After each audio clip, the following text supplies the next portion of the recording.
Здравствуйте, друзья! Сейчас мы будем говорить про финансовую помощь Российской Федерации Кыргызстану. Российская Федерация начала помогать Кыргызстану с начала 2000-х годов. Всего Кыргызстан получил более миллиарда 76 миллионов долларов США.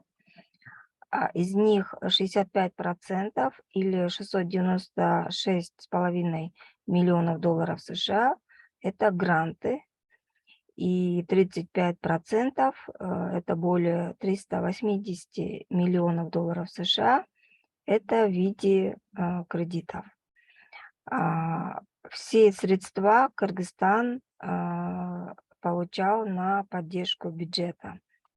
Время от времени Кыргызстан просил у Российской Федерации о списании долга, и кредиты были преобразованы в грант.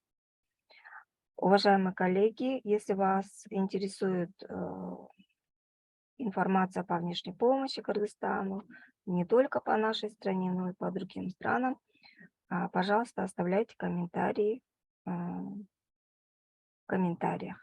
Спасибо.